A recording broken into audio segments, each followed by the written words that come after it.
Part 2.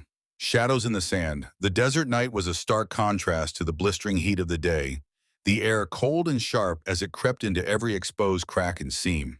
The excavation site was eerily quiet. Most of the team had packed up and left, rattled by Leo's urgent commands and the inexplicable tremors earlier. Only a skeleton crew remained, hastily cataloging artifacts and dismantling equipment under the floodlights. Lio sat alone in her tent, the strange black tablet resting on the small table in front of her. She had been staring at it for hours, trying to make sense of the symbols. A part of her wanted to leave it behind, to forget she had ever found it. But she couldn't. Something about the tablet called to her, like a whisper at the edge of her thoughts. She reached out hesitantly, her fingers brushing against the cold surface. The symbols seemed to shimmer faintly under her touch, reacting to her presence. She pulled her hand back as if burned, her heart racing. It wasn't possible. None of this was possible. A sudden noise outside made her jump. It was faint, like the crunch of boots on sand. Lio froze, her ears straining to catch the sound again. There it was, a soft, deliberate step, followed by another. Someone was out there. She grabbed a flashlight and stepped out of the tent, the beam cutting through the darkness. The site was still, the floodlights casting long shadows across the dunes. She swept the flashlight in a wide arc, her breath visible in the cold night air. "Hello," she called, her voice trembling slightly. "Is someone there?" No answer, just the sound of the wind whistling through the camp.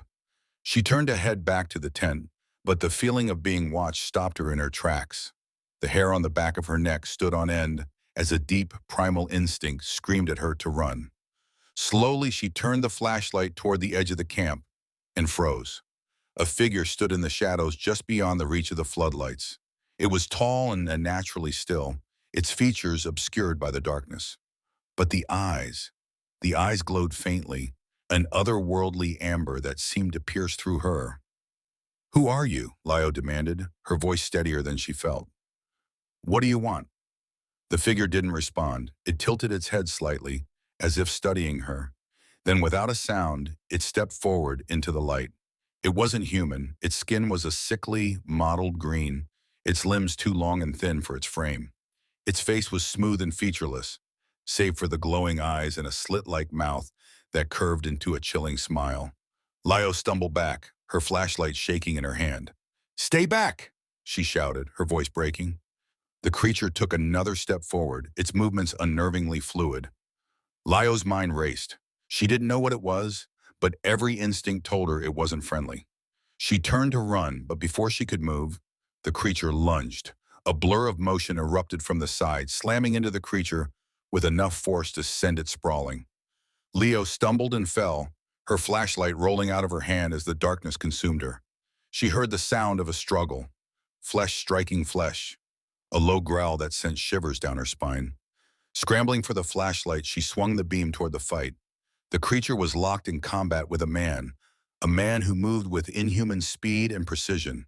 His features were sharp and angular, his dark hair falling in messy strands around his face. But what struck her most were his eyes. They glowed faintly, like molten gold.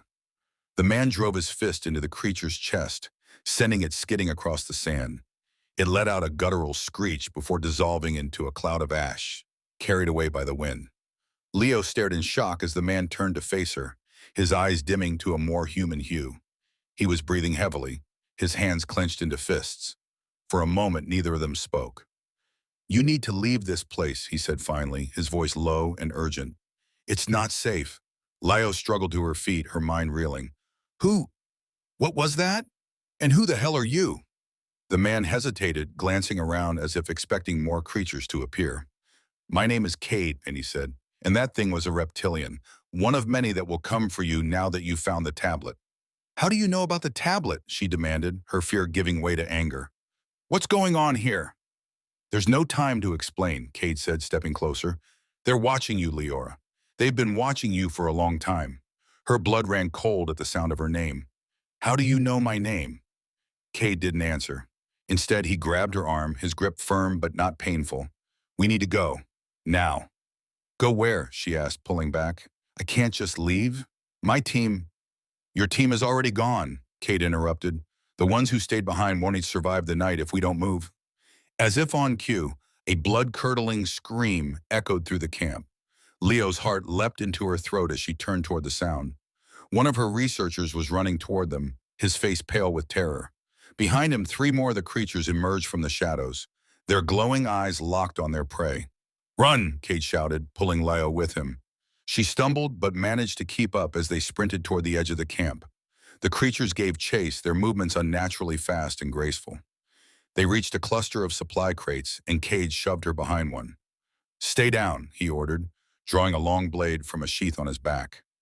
The blade shimmered faintly in the moonlight, its surface etched with strange symbols. Leo watched in stunned silence as Cade faced the creatures head-on. They attacked as one, their claws slashing through the air, but Cade moved like a shadow, dodging and countering with deadly precision. His blade cut through their bodies with ease, leaving trails of ash in its wake. The last creature lunged at him, its claws aimed for his throat. Cade caught its arm and drove his blade through its chest, pinning it to the ground. It let out a final screech before disintegrating into ash. Breathing heavily, Cade turned back to Lio. "This is just the beginning," he said. "If you want to survive, you'll have to trust me." Lio stared at him, her mind racing. Everything she thought she knew about the world was crumbling around her. She didn't trust him, not yet, but she also didn't have a choice. "Fine," she said, her voice trembling. "But you'd better start explaining." Cade nodded. "I will. But first we need to get out of here. They'll be back, and next time, they won't come alone." Cliffhanger. As Cade leads Lio away from the camp, the camera pans back to reveal a dark figure standing atop a distant dune. Its glowing amber eyes follow them as it speaks into a device. "She's with him," informs Zyrel. "The hunt begins."